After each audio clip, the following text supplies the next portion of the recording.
Bismillahirrahmanirrahim. Assalamualaikum warahmatullahi wabarakatuh. Selamat pagi Bapak, Ibu, dan hadirin sekalian yang mengikuti webinar FMIPA pada hari ini. Alhamdulillah, pertama-tama saya ucapkan terima kasih terlebih dahulu kepada FMIPA yang telah memberikan kesempatan kepada saya untuk coba memaparkan ya dan menyampaikan topik terkait tentang kontribusi keilmuan MIPA dalam upaya pencegahan COVID-19 ini ya.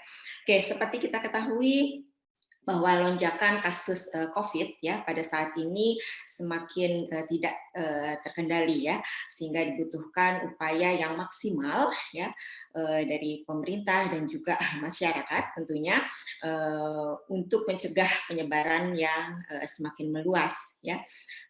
Di samping saat ini kita ketahui pemberian vaksin ya kepada masyarakat itu sangat gencar dilakukan. Namun selain itu juga kebutuhan akan alat deteksi ya, alat atau sensor deteksi COVID-19 ini dibutuhkan yang lebih canggih ya. Selain canggih juga dalam hal ini lebih mudah untuk dipakai masyarakat, lebih murah ya, artinya ini bisa dipakai sebagai home health care. Dan juga satu lagi yang terpenting adalah alat deteksi ini harus memiliki sensitivitas yang lebih tinggi dibandingkan dengan generasi sensor yang ada atau yang telah dipakai sebelumnya, gitu ya.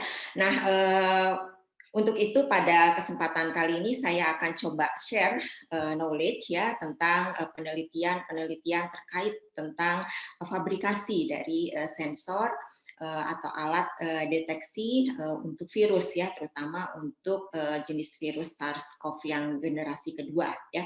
Nah, pada kesempatan ini saya coba membahas ya tentang deteksi cepat dan sensitif COVID-19 dengan menggunakan nanopartikel jenis emas. Oke, nah seperti kita ketahui saat ini ada beberapa cara untuk melakukan tes COVID-19 ya. Seperti yang saya tunjukkan di sini, yang pertama itu adalah RT-PCR. Ini merupakan tes yang masih merupakan gold standar untuk mendapatkan hasil yang paling sensitif, di mana PCR tes ini dilakukan dengan mengambil swab ya dari lendir pada hidung atau tenggorokan ataupun pada saliva ya. Kemudian sampel dari pasien kita biasanya ditempatkan dalam suatu kuvet yang berisi cairan buffer dan langsung diamati dengan menggunakan alat PCR ya.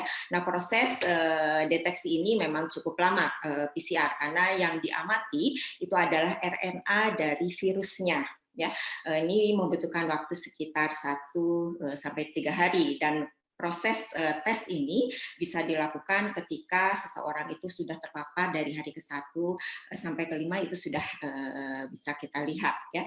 Kemudian yang sekarang banyak dipakai untuk melakukan tes secara cepat ya, itu adalah rapid antigen test ya. Di mana ini juga sama, sampel diambil dengan proses swab ya, kemudian ditempatkan pada suatu wadah ya yang berisi cairan buffer lisin ya. Kemudian pengamatan dilakukan langsung ya, jadi ditempatkan dalam suatu portable kit ya. Kemudian sampel diamati dengan interaksi dari antibodi yang kita tempatkan di dalam portable kit tersebut dengan interaksinya dari antigen viral. Ya, kemudian pada rapid antigen test ini, kenapa kita bisa melihat dengan cepat karena diberi tambahan fluorescence material di dalamnya. Kemudian yang untuk proses rapid antigen test ini memang cepat ya, jadi dalam waktu 10 sampai 15 menit kita sudah bisa melihat hasilnya ya.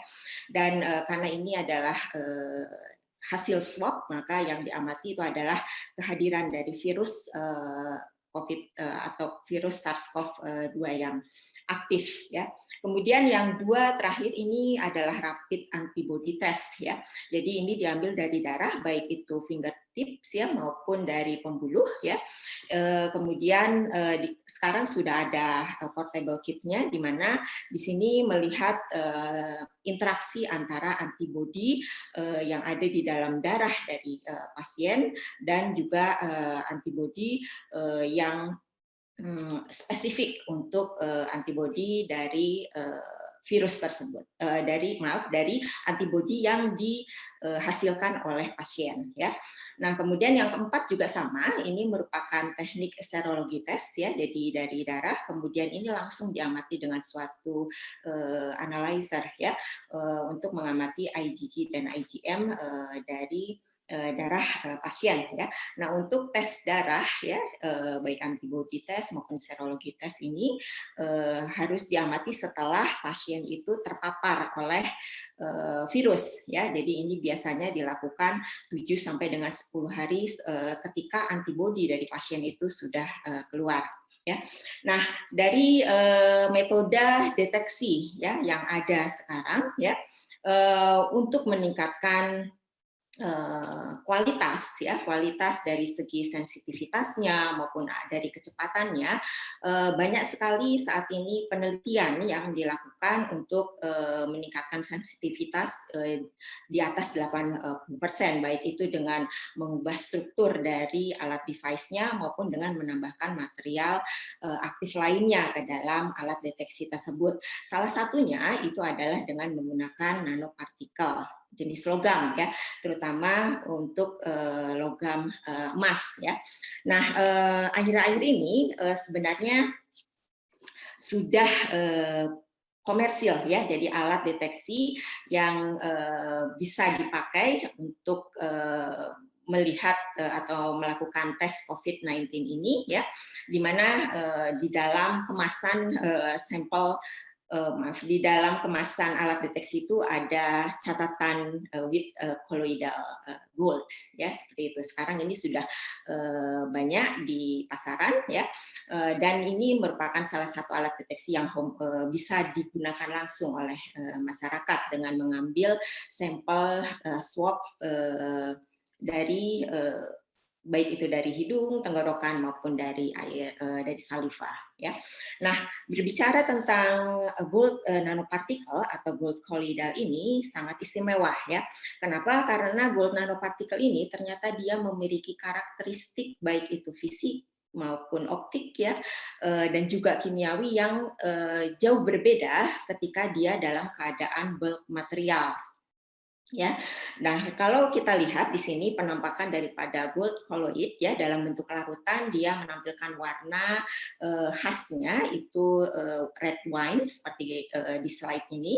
Kemudian dari morfologinya sendiri dia kebanyakan ya untuk gold nanopartikel itu membentuk sphere ya, bola dengan ukuran sekitar 10 sampai dengan 100 nano tergantung bagaimana kita mempersiapkan gold nanopartikel dalam bentuk larutan tersebut ya. Nah, kemudian apa uniknya dari gold nanopartikel ini ya? Nah, di gold nanopartikel karakteristik uniknya karena dia memiliki sifat yang kita sebut sebagai LSPR atau efek localized surface plasmon resonan yang akan saya jelaskan lebih detail kemudian ya.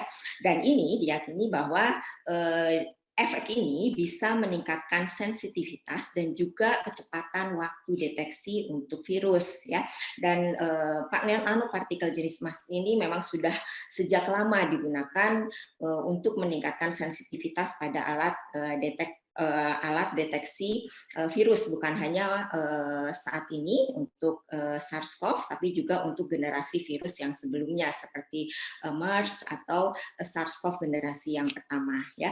Nah, untuk itu pada kesempatan ini saya akan coba membahas ya, akan coba sharing knowledge tentang apa itu nanopartikel ya. Kemudian bagaimana karakteristiknya, bagaimana mempersiapkan atau mensintesis nanopartikel jenis emas ini, dan bagaimana cara memfungsionalisasi nanopartikel emas ini agar dapat diinkorporasikan dengan alat deteksi untuk virus, ya, terutama untuk virus SARS-CoV yang kedua. Oke, selanjutnya saya akan mulai bercerita terlebih dahulu dengan apa itu nanopartikel. Oke, nanopartikel emas ini sebenarnya sudah dikenal sejak lama, ya. Jadi sejak 400 Masehi ini sudah digunakan, ya. Misalnya ya untuk cangkir Lycurgus ini, ya, cukup terkenal, di mana dia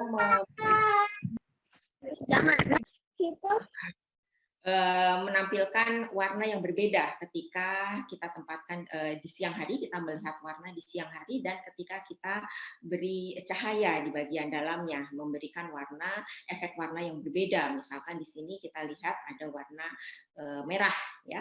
Kemudian pada tahun sekitar 1400 sampai 1500-an ini ahli kimia Paracelsus mengklaim, ya, larutan emas yang bisa menyembuhkan penyakit kala itu, ya. Kemudian pada tahun 1600-an, ya, Johann Glauber ini mempublikasikan metode mempersiapkan koloidal emas, ya, yang selanjutnya disebut sebagai purple of Clausius, ya. Kemudian pada tahun 1857, ya, ini ahli kimia dari Inggris Michael Faraday mencoba mensintesis koloidal emas, ya, yang merupakan aktif gold, di mana ternyata dia menemukan berbagai warna, ya, yang dihasilkan dari larutan emas itu bergantung pada ukuran dan bentuk daripada nanopartikel emas, ya. Sampai dengan tahun 1933 ini kita bisa melihat morfologi dari gold nanopartikel tersebut setelah ditemukan adanya mikroskop elektron oleh Ernst Ruska, ya. Nah, dari sini kemudian banyak sekali penelitian yang dilakukan bagaimana caranya mempersiapkan nanopartikel emas tersebut. Jadi ada dua pendekatan yang disebut sebagai top down dan bottom up. Dimana kalau untuk top down ini biasanya metode yang digunakan ini adalah metode fisik seperti pirolisis, kemudian ablasi dengan laser, milling atau grinding, ya, dari keadaan bulk material kemudian kita downsize dalam bentuk fragmen dan akhirnya menjadi nanopartikel emas, ya. Kemudian untuk yang bottom up ini banyak dilakukan oleh untuk peneliti di bidang kimia, ya. Ini menggunakan metode kimia maupun metode biologi, ya, dengan menggunakan pelarut organik, molekul organik, sedangkan untuk yang biologi biasanya menggunakan tumbuhan, bakteri atau jamur, ya. Namun prosesnya secara umum ini sama, yaitu menggunakan reduksi kimia dari ion gold, ya, Au3+, kemudian dijadikan atom emas, ya, kemudian dia menjadi klaster, ya. Nah, pada waktu proses klaster ini ada peranan penting yang kita sebut dengan capping material organik, ya. Jadi gold nanopartikel yang sudah membentuk klaster ini harus dilindungi oleh capping material sehingga menjadi nanopartikel yang cukup stabil. Oke, nah itu cara mempersiapkan gold nanopartikel.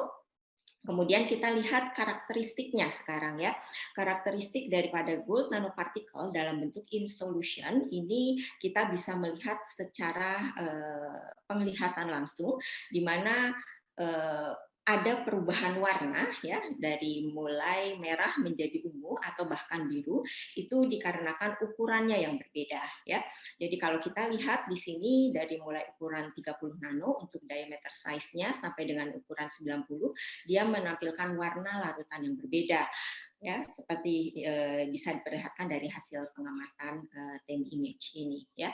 Kemudian karena larutan yang berbeda ini dia memiliki karakteristik yang unik yang disebut LSPR tadi, ya, maka dia akan menampilkan puncak absorbansi dari plasmon, ya, yang kita sebut dengan plasmon, di mana puncak-puncak yang ditampilkan ini sangat bergantung pada ukuran dari nanopartikel. Jadi semakin besar ukuran nanopartikel emas tersebut, dia akan semakin bergerak ke redshift, ya, jadi akan bergerak ke panjang gelombang yang lebih besar. Namun semuanya ini bisa kita amati karena puncaknya berada pada area visible. Oke, nah sekarang banyak sekali variasi yang dilakukan ketika kita mempersiapkan gold nanoparticle. Misalkan dijadikan gold nanoparticle gold itu menjadi shell-nya, ya, dari misalkan untuk nanopartikel silika dengan emas. Jadi core-nya itu adalah silika dan shell-nya ini adalah emas, ya. Dengan mengubah ketebalan daripada shell ini, maka kita akan melihat karakteristik optik yang berbeda dari nanopartikel tersebut yang semakin ke kanan, ya, atau ke panjang gelombang yang lebih besar ketika ukuran daripada shell-nya itu semakin tipis, ya. Nah, selain itu juga dilakukan penelitian lain di mana gold nanopartikel ini dikompositkan dengan logam lain, misalkan dengan logam dari perak, ya, atau silver, di mana kita bisa melihat di sini hasil kompositnya. Untuk yang gambar yang pertama ini adalah gold saja sebenarnya, ya, di mana warna-warna yang ditampilkan ini dikarenakan konsentrasi daripada gold ionnya yang berbeda. Kemudian yang gambar bagian tengah yang berbentuk rod ini adalah nanopartikel emas, ya, dengan shape yang berbentuk rod, ya, sehingga menampilkan warna yang berbeda, ya, berbeda sekali ketika dia dibandingkan dengan berbentuk sphere, ya. Kemudian yang bagian bawah ini, ya, yang C ini membentuk nanoprisma, ini dari komposit antara gold dengan silver, ya, di mana warna-warna yang ditampilkan ini dikarenakan perbedaan rasio antara pemberian ion gold dengan silver di dalamnya, ya. Nah, ciri khas daripada gold nanopartikel atau logam nanopartikel secara umum memang dari puncak absorbansi atau yang dikenal dengan puncak plasmonik yang sangat bergantung pada ukuran dan juga shape dari nanopartikel tersebut seperti gambar di bawah ini, ya. Jadi ini cukup bisa terlihat jelas di sini. Jadi ukurannya semakin besar dari nanopartikel tersebut, maka dia akan semakin redshift. Oke, nah, di slide sebelumnya tadi saya banyak bicara tentang efek LSPR, ya, atau efek plasmon. Nah, apa sih sebenarnya efek plasmon itu, ya? Jadi plasmon lengkapnya ini adalah plasmon permukaan, ya, karena ini memang terjadi pada area interface antara core metal dengan bahan dielektrik di atasnya, ya. Jadi ketika ini merupakan, jadi plasmon itu merupakan osilasi elektron, ya, elektron konduksi yang ketika kita beri dengan cahaya luar, ya, dia akan dan kebetulan frekuensinya misalkan ini adalah sama, maka akan timbul yang namanya plasmon permukaan polariton, ya. Jadi dia akan amplitudenya akan meningkat cukup tajam, ya, di mana peningkatan amplitude ini tentu saja terkait dengan frekuensi yang sama antara cahaya yang datang yang diberikan dengan frekuensi dari bahan yang berada di antara bahan dielektrik dengan metal tersebut, gitu, ya. Nah, ini sebenarnya bisa dihubungkan dengan suatu persamaan dari bilangan gelombang, ya, bilangan gelombang yang terkait dengan permitivitas dari bahan dielektrik, ya, dan juga permitivitas dari bahan metalnya untuk keadaan surface dua dimensi, ya, jadi flat substrate untuk metal dengan bahan dielektrik di atasnya, ya. Nah, ternyata untuk nanopartikel, ya, metal nanopartikel, hal yang sama juga bisa terjadi, ya, di mana osilasi dari elektron dalam nanopartikel, ya, seperti kita lihat pada gambar di bawah ini, ketika dieksitasi dengan suatu cahaya maka akan menghasilkan akumulasi muatan dan osilasi dipol, ya, dan ini juga akan meningkatkan amplitude pada panjang gelombang resonansinya, ya. Jadi electric field di permukaan daripada metal nanopartikel ini akan meningkat ya. Nah, untuk metal nanopartikel besarnya electric field ini sangat bergantung pada ukuran daripada nanopartikel tersebut. Sebagai contoh misalkan untuk gold atau silver nanopartikel yang ukurannya 1 sampai 20 nano, jadi ukurannya ini lebih kecil daripada panjang gelombang yang digunakan untuk mengeksitasi. Ini dalam bentuk larutannya dia akan menghasilkan puncak plasmonik ya yang cukup tajam di daerah visible sekitar 510 sampai 520 nanometer. Oke. Nah, dari penjelasan tentang efek plasmon ini, sebenarnya area yang sangat penting di mana plasmon itu berada itu adalah di interface antara metal dengan bahan dieлекtriknya.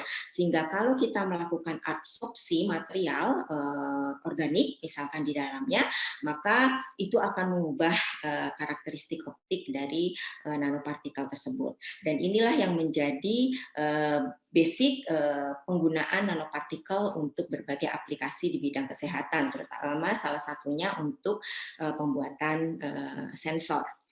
Oke, kemudian kita lihat di sini karena terkait dengan capping material ya, jadi bahan dieelektrik yang kita tempatkan di atas nanopartikel, selain dia berfungsi untuk mencegah nanopartikel dari koagulasi maupun agregasi, juga dia akan menghasilkan efek LSPR yang seperti saya jelaskan tadi. Nah, bagaimana koordinasi daripada material organik ini di atas gold nanopartikel ya? Ini biasanya kita kategorikan 3, jadi ada ikatan elektrostatik ya, jadi ikatan ini sebenarnya cukup lemah ya, namun masih sanggup untuk melindungi gold nanopartikel tersebut. Misalkan kalau kita beri dengan capping sitrat. Kemudian yang lainnya misalkan coupling kovalen ya. Nah, ini termasuk ikatan yang permanen ya. Biasanya kita menggunakan gugus dari atau ligan ya dengan modifikasi tiol. Jadi ada gugus sulfurnya di bagian ujung, di mana gugus sulfur ini dia akan memiliki ikatan yang kuat dengan gold. Kemudian yang lainnya adalah dengan pengenalan spesifik ya. Jadi ini sudah mengarah ke biomaterial di mana kita bisa membuat koordinasi kimiawi dengan menggunakan streptafidin ya di atas gold, kemudian tambahkan dengan ligan dari biotin ya, dan ini juga akan bisa divariasi dengan antibodi atau jenis protein yang lainnya. Nah, pengenalan yang ketiga inilah yang menjadi dasar untuk pembuatan sensor dengan menggunakan nanopartikel emas. Oke, nah selanjutnya saya akan cerita sedikit ini bagaimana caranya kita mensintesis nanopartikel emas ini ya. Nah, secara umum sintesis nanopartikel itu dilakukan secara reduksi dari ion emas yang didapatkan dari chloroauric acid. Kemudian capping materialnya ini tergantung pada kebutuhan yang kita inginkan ya. Namun secara umum biasanya sebagai starting point untuk membentuk nanopartikel kita menggunakan sitrat ya, jadi molekul sitrat atau trisodium sitrat dihidrat biasanya yang digunakan untuk membuat nanopartikel dengan ukuran tertentu, di mana ukuran ini bergantung pada rasio dari emas dan juga sitrat yang kita gunakan ya. Untuk kegiatan di laboratorium tempat saya ini kita biasanya menggunakan diameter size untuk aplikasi sensor itu sekitar 15 nanometer ya untuk nanopartikel. Sedangkan untuk kebutuhan yang lain, jika kita ingin membuat nanopartikel dengan aplikasi yang harus melibatkan organic solvent, maka kita harus ganti capping material tersebut dengan material yang bisa larut di organik ya. Misalkan di sini salah satunya adalah olil-emin. Kemudian kurva absorbansi yang menunjukkan ciri khas daripada gold nanopartikel ini bisa terlihat dari kurva absorbansi di daerah visible, di mana untuk gold nanopartikel itu biasanya berada di area 520 nanometer. Oke, nah dari apa yang saya jelaskan tadi ya, bahwa fungsi area interface daripada gold ini sangat penting sekali karena karakteristik fisik ya optik maupun chemistry itu terletak di daerah tersebut, baik itu surface plasmon resonance-nya, kemudian absorption coefficient yang tinggi, kemudian kemudahan untuk surface fungsionalisasi itu bisa kita lakukan di permukaan daripada gold nanopartikel ini, dan karakteristik yang lainnya itu adalah fluorescence dan luminescence ya. Nah, kemudian karena gold nanopartikel ini dalam bentuk in solution dia menampilkan warna yang berbeda, ini kita bisa manfaatkan dengan membuat atau mencoba men-trigger supaya terjadinya induksi menginduksi supaya terjadinya agregasi ya, agregasi pada gold nanopartikel di mana terjadi perubahan yang tadinya warna red wine menjadi warna ungu atau warna biru. Dan ini yang menjadi dasar untuk detektor yang kita sebut sebagai sensor kolorimetrik. Jadi dengan hanya melihat perubahan warna maka kita bisa mengetahui keberadaan dari virus ya atau bakteri yang lainnya yang ingin kita amati. Ya, seperti itu. Di samping juga meningkatkan intensitas sinyal dan juga kecepatan hasil diagnosis karena proses penempelan biomaterial di atas permukaan gold nanopartikel ini cukup cepat ya. Beberapa material bio itu hanya bisa dilakukan kurang dari 1 menit. Ya, kemudian yang lainnya ini adalah aplikasi di bidang kesehatan untuk gold nanopartikel yang sekarang ini sudah banyak digunakan. Jadi gold nanopartikel ada yang dikombin dengan SPR spektroskopi dan juga yang lainnya dengan menggunakan green synthesis dari gold nanopartikel ini banyak digunakan untuk terapi ya, kemudian diagnosis maupun drug delivery ya. Oke. Nah, sekarang saya akan kembali ke topik awal ya tentang COVID. Jadi tentang fabrikasi ya, jadi tentang membangun sensor kolorimetrik berbasis gold nanopartikel untuk mendeteksi COVID-19 ya. Jadi di sini saya coba sharing beberapa penemuan yang telah dilakukan oleh para ahli dalam 2 tahun ini dari 2020 terkait dengan deteksi sensitif dan cepat ya untuk mengamati SARS-CoV-2. Nah, pertama-tama kita harus melihat dulu ya struktur dari SARS-CoV-2 itu seperti apa. Jadi bisa kita lihat di sini ya secara umum virus SARS-CoV-2 ini terdiri dari bagian core-nya itu adalah RNA ya, termasuk di dalamnya ini adalah nukleokapsid protein. Kemudian RNA ini dilindungi ada suatu envelope ya, envelope, dan di dalam envelope itu ada beberapa protein ya, misalkan yang kecil ini yang berwarna kuning ini adalah small envelope protein, kemudian ada juga membran protein ya, lambangnya M ya, dan satu lagi yang bentuknya seperti mahkota ini adalah spike protein ya. Nah, ini yang banyak digunakan untuk analyte ya, analyte ketika kita akan mendeteksi kehadiran virus aktif tersebut ya. Nah, ini salah satu contoh tes kolorimetrik ya berdasarkan perubahan warna dari nanopartikel jenis emas ketika dia ditambahkan dengan atau dihadirkan virus COVID ke dalamnya ya.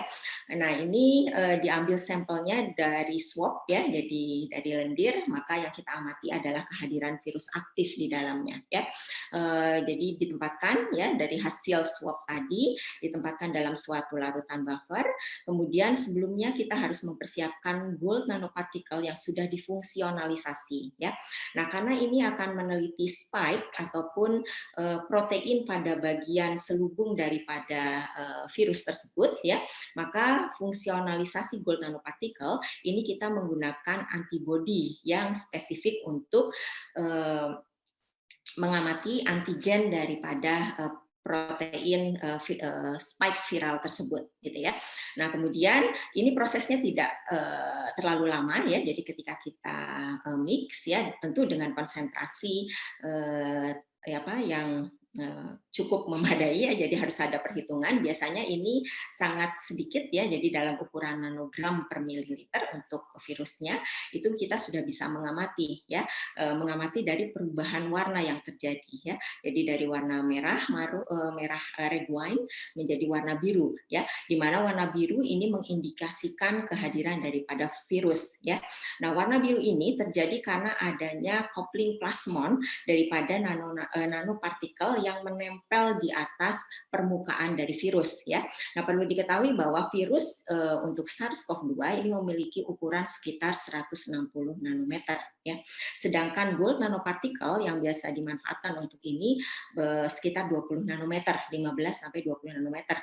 Jadi gold nanopartikel itu akan menempel di permukaan daripada virus tersebut ya. Jadi semakin banyak gold yang menempel, maka itu akan menyebabkan atau akan menginduksi terjadinya agregasi daripada nanopartikel logam, dan itu juga menunjukkan kehadiran daripada virus SARS-CoV tersebut ya. Nah, ini juga bisa kita bandingkan hasilnya dari deteksi dengan PCR ya, dengan PCR, di mana biasanya kalau PCR untuk penanda positif COVID atau negatif itu dari nilai CT-nya ya, jadi cycle threshold-nya biasanya sebagai standar untuk nilai CT di atas 35 ke atas itu sudah kita nyatakan negatif. Kemudian kalau untuk 15 itu intermediate, dan untuk CT7 ini kita katakan masih positif. Gitu ya. Jadi di sini dibandingkan dengan hasil PCR kita bisa melihat bahwa CT untuk yang 35 ini terkait dengan jumlah virus yang sangat sedikit di dalam larutan nanopartikel. Sedangkan untuk CT7 ini terkait dengan jumlah virus yang masih aktif dan banyak di dalam gold nanopartikel. Kemudian kalau kita lihat dari hasil pengamatan kurva absorbansi ya, untuk CT nilai CT yang berbeda ini, misalkan untuk CT 32 yang sudah dinyatakan negatif ya dari hasil PCR, itu menunjukkan bahwa kurvanya itu hampir mirip dengan kurva ketika nanopartikel ini tidak ada tidak ada virusnya ya, tidak ada antigen dari viral ya. Sedangkan pada CT15 dia mulai bergeser atau redshift ke arah panjang gelombang yang lebih besar ya. Terlebih lagi ketika dia berada pada CT7 ini ya, CT7 dia ditunjukkan dengan kurva yang berwarna merah, ini menunjukkan agregasi daripada nanopartikel tersebut yang menunjukkan banyak sekali jumlah virusnya ya. Kemudian data ini dicoba dijadikan tabel kurva ya, di mana data sebaran titik berwarna merah ini menunjukkan aktif jumlah dari virus aktifnya yang berada pada CT sekitar 10 nilai 10 ya, dan ditandai juga dengan nilai absorbansi atau nilai optical density yang tinggi ya. Sedangkan pada kondisi CT yang besar ya di atas 35 itu sudah kita lihat optical density-nya yang sudah turun ya, seperti itu ya. Kemudian sebagai untuk melihat sensitivitasnya juga beberapa dilakukan pengukuran ROC ya untuk menunjukkan seberapa sensitif tes kolorimetrik ini, dan dari hasil penelitian ini didapatkan lebih dari 90% ya untuk sensitivitasnya ya. Kemudian yang lainnya ini coba membandingkan hasil tes ini dengan menggunakan ELISA ya. ELISA ini ada satu teknik yang udah lama ya untuk menunjukkan kehadiran daripada virus ya. Dari hasil ini kita lihat bahwa di setiap lubang itu ada yang berwarna ungu banyak, itu menunjukkan aktivitas daripada virus ya di dalam larutan enzim ya. Nah, itu Bu Wulan, punten 1 menit lagi. Oh ya, maaf. Oke. Nah, baik, saya akan ngebut. Oke, yang lainnya ini juga masih terkait dengan tes kolorimetrik ya, dengan menggunakan nanopartikel, tapi di sini menggunakan capping dengan jenis material polyethyl glycol ya. Prinsipnya sama seperti yang saya jelaskan di slide sebelumnya, karena waktunya mepet jadi saya akan lewat saja ya. Oke, nah saya akan lewat juga yang ini. sekarang saya akan bicara sedikit tentang riset yang sedang saya dan tim kerjakan ya terkait dengan sensor kolorimetrik ya dengan menggunakan gold nanopartikel untuk mendeteksi SARS-CoV-2 ini ya.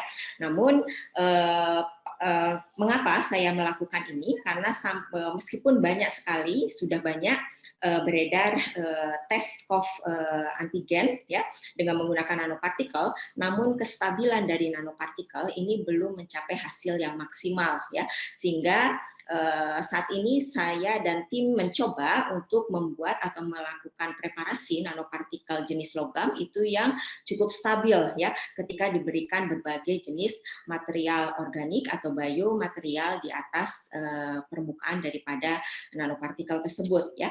Nah, dalam penelitian yang saya lakukan di sini saya menggunakan AU sitrat ya, kemudian ini akan digabungkan dengan biositin ya, biositin. Nah, untuk AU sitrat dan biositin ini sebenarnya sudah dipakai ya. Saya bekerja sama dengan tim dari bioteknologi Unpad ya, di mana mereka juga tergabung dalam tim untuk penanganan COVID Jawa Barat ya. Jadi menggunakan gold nanopartikel sitrat ini untuk membuat sensor kolorimetrik, dan hasil yang didapatkan ini cukup stabil ya. Jadi bisa mendeteksi SARS-CoV dengan ukuran atau dengan jumlah yang kecil ya. Namun tingkat sensitivitasnya ini cukup besar ya. Kemudian pada saat ini pun saya juga coba mengganti ya, memvariasi capping materialnya dengan menggunakan mercaptopropionic acid karena dia memiliki gugus karboksilat yang mudah sekali untuk berikatan dengan biomaterial atau protein ya, dan diharapkan ini bisa dengan mudah berinteraksi ya dengan spike atau juga protein pada permukaan virus SARS-CoV-2 seperti itu. Dan ini masih pada tahap kita melakukan percobaan ya untuk itu.